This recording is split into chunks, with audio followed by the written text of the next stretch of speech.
back to the Cossy Arsenal podcast, where today we are ranking all the Arsenal striker targets that we have been linked with in this summer. Obviously, it's no secret now that Arsenal want to sign a striker. Arsenal looking at Victor Gyokeres as one of the top targets, but also on our list, a couple of other names have been mentioned. So in this video, we dive into how good are these guys. If Arsenal got any one of them, where would we rate them? And we have three categories on this tier list. We've got top class, we've got average, and we've got below average. Yeah, it's gonna be a little bit brutal, but bear with me. Hit the like button, subscribe to the channel as well. Your job in the comment box below is easy. You've got to just decide with me whether a player is average, below average, or top class. It's as simple as that, and let's get into it. So let's start off with Jonathan David. Jonathan David is at Lille.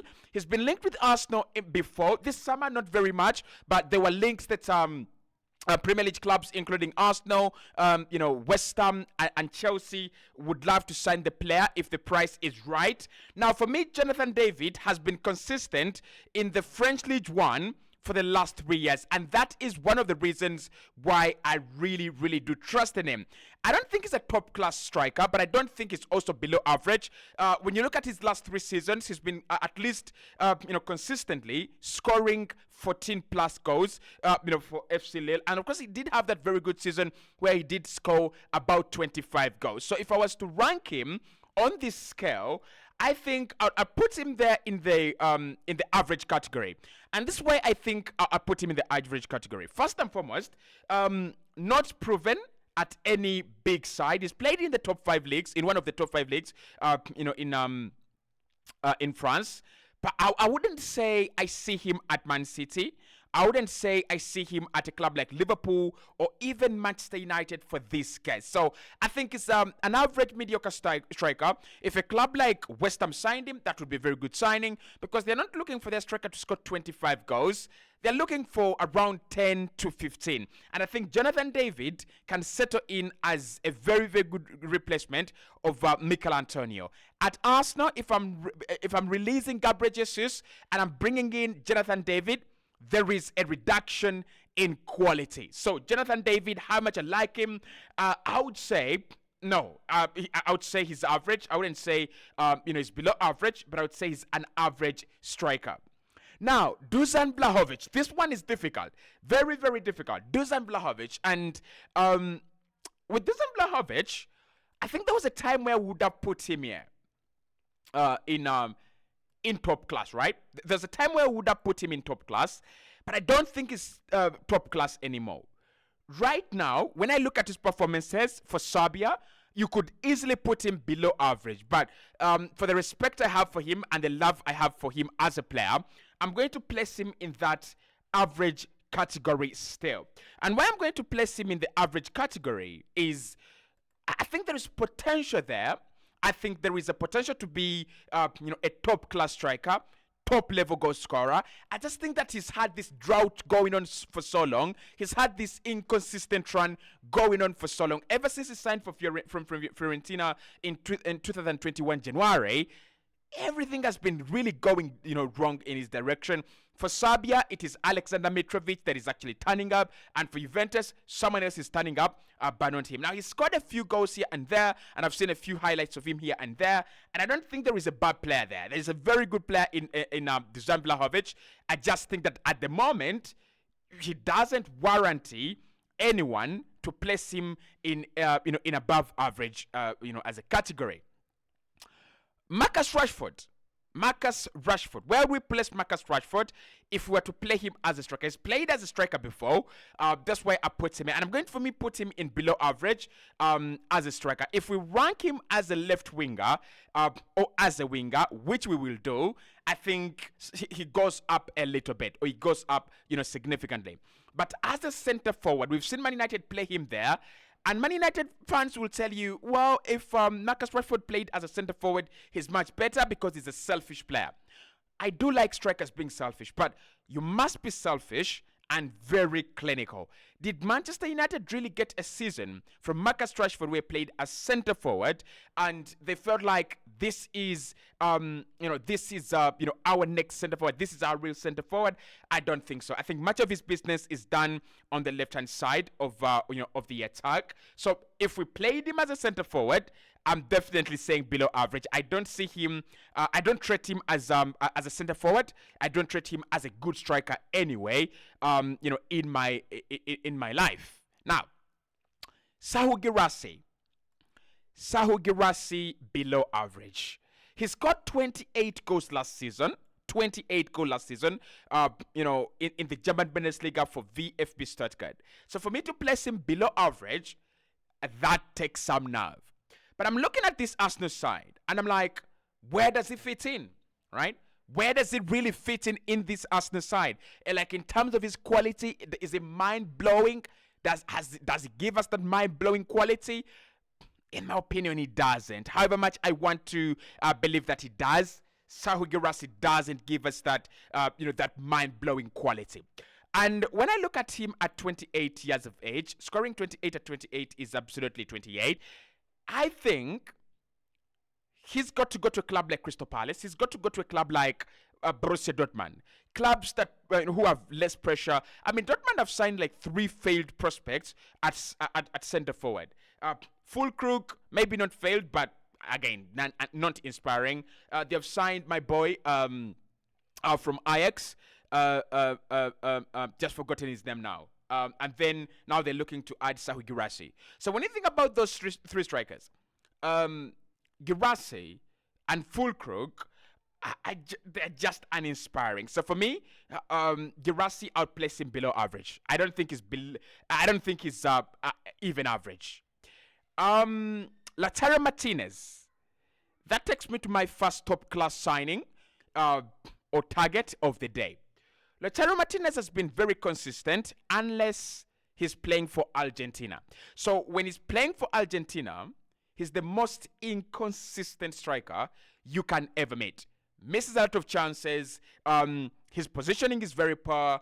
I don't know what's wrong with him for Argentina. But when we talk about him at club level, and of course, Arsenal would be club level. That's why I'm saying he is top class. We're talking about a guy who has scored 20 goals, plus for 3 consecutive seasons. He's the leader of, Inter Milan in terms of being the captain.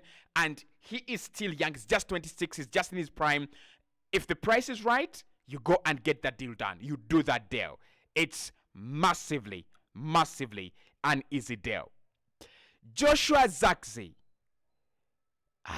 Joshua Zirkzee.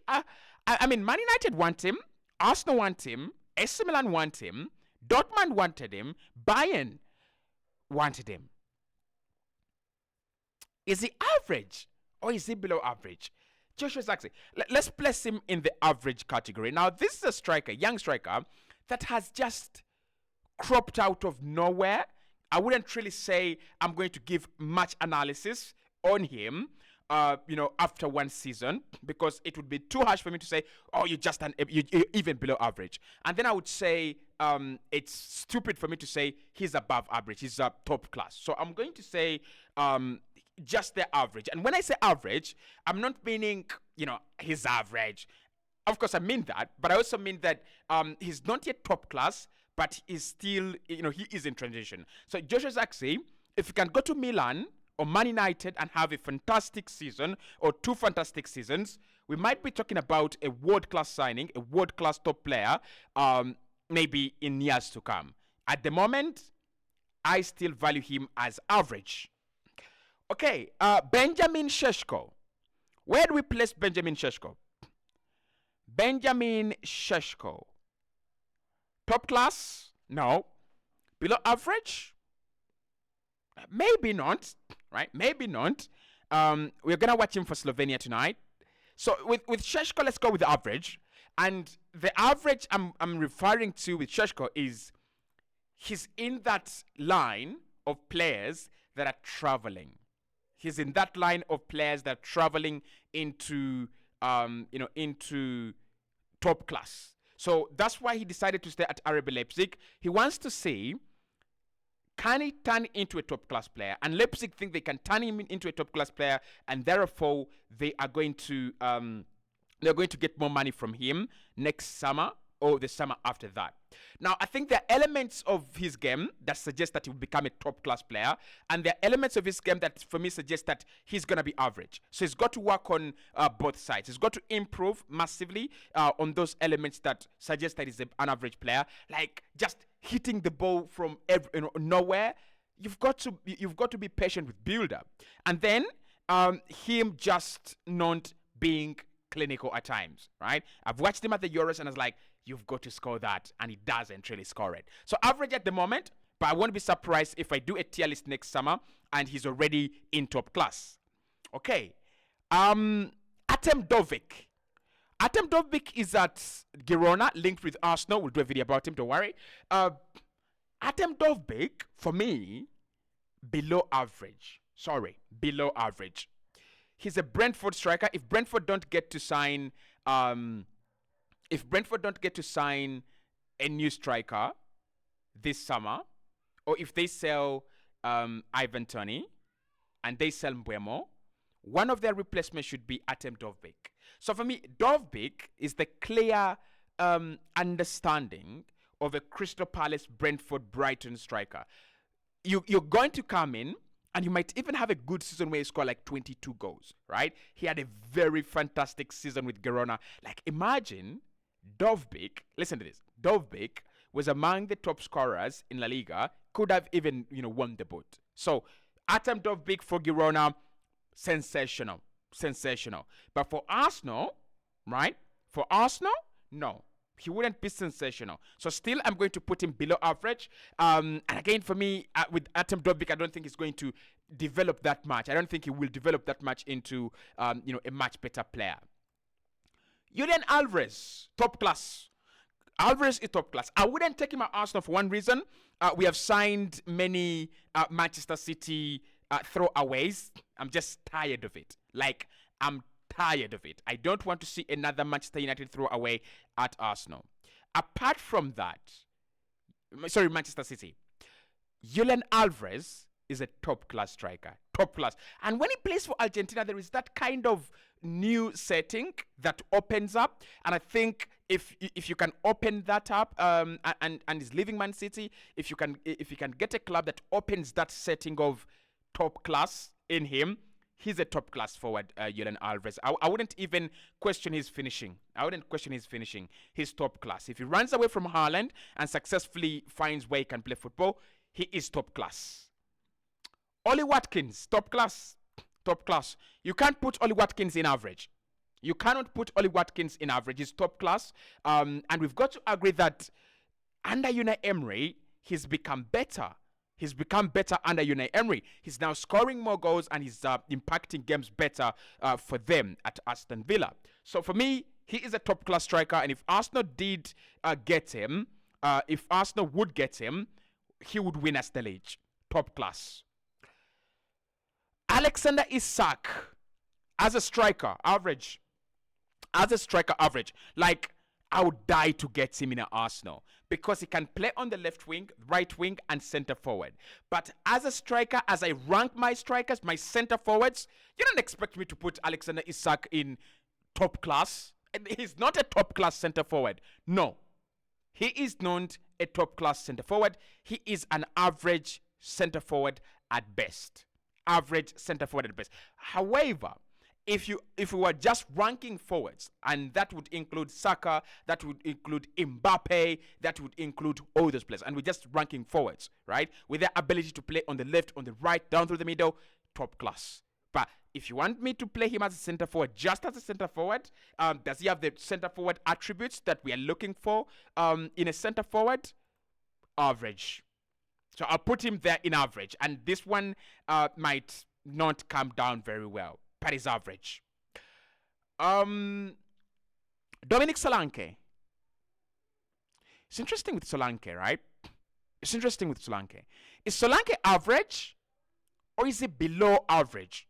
Because he had a fantastic season. But for me, that one season didn't convince me enough. So I'm going to put him in below average. That one season was good, right?